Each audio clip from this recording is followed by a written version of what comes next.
ఉస్మాన్ సాగర్ ప్రాజెక్టుల నుంచి భారీగా నీరు వస్తూ ఉండడంతో మూసీ ఉధృతంగా ప్రవహిస్తోంది. జంట జలాశయాల నుంచి 25,000 క్యూసెక్లు, హుస్సేన్ సాగర్ నుంచి 1,500 క్యూసెక్ల వరద వస్తోంది. దీంతో మూసారాంబాగ్ బ్రిడ్జ్ మునిగిపోయింది. పరిసర ప్రాంతాలు ఉండే జనాలను జీహెచ్ఎంసీ హైడ్రా అధికారులు అప్రమత్తం చేశారు.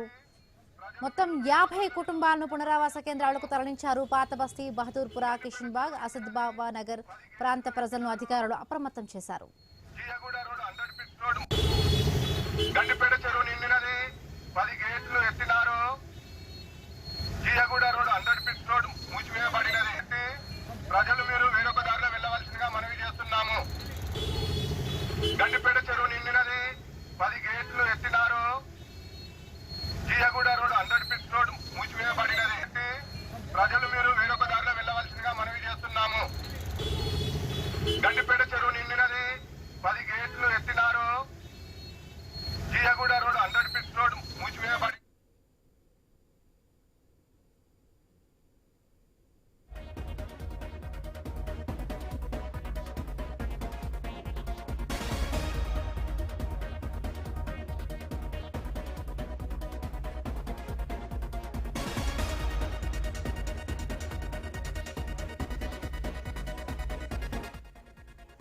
హిమాయత్ సాగర్, ఉస్మాన్ సాగర్ నిండు కుండలా మారాయి.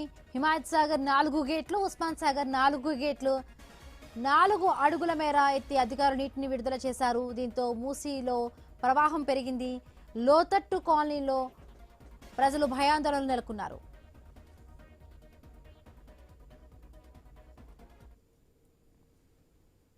సో మూసీలో నీటి మట్టం బాగా పెరుగుతుంది కాబట్టి ఇప్పటికి ఒక 20 మందిని ఆల్రెడీ షిఫ్ట్ చేసాము. వీళ్ళని కూడా 30 మందిని కూడా దగ్గరలో ఉన్న కమ్యూనిటీ హాల్ కి షిఫ్ట్ చేస్తున్నాము.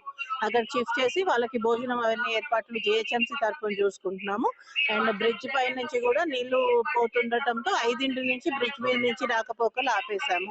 అండ్ దగ్గరలో ఉన్న ప్రాంతాల వాళ్ళందరికీ కూడా మైక్ పెట్టి అందరికీ అనౌన్స్ చేస్తూ అవేర్నెస్ చేస్తున్నాము. దగ్గరలో ఉన్న కమ్యూనిటీ సెంటర్ కి వెళ్ళండి, ఇళ్లలోకి నీళ్ళు వచ్చే ఛాన్స్ ఉందని.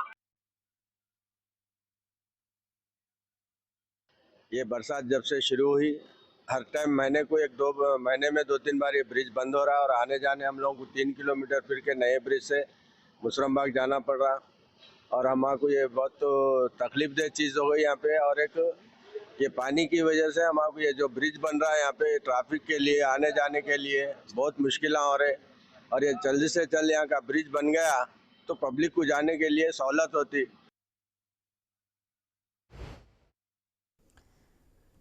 అంబర్పేటలోని అంబేద్కర్ నగర్ లో ఇళ్లలోకి మూసీ వరద చేరుతోంది. రాత్రి సమయం కావడంతో కాలనీ వాసులు తీవ్ర ఇబ్బందులు పడుతూ ఉన్నారు. వారిని జీహెచ్ఎంసీ అధికారులు సురక్షిత ప్రాంతాలకు తరలిస్తూ ఉన్నారు. మరికొందరు ఇండ్లపైకి ఎక్కి బిక్కుబిక్కుమంటూ గడుపుతూ ఉన్నారు.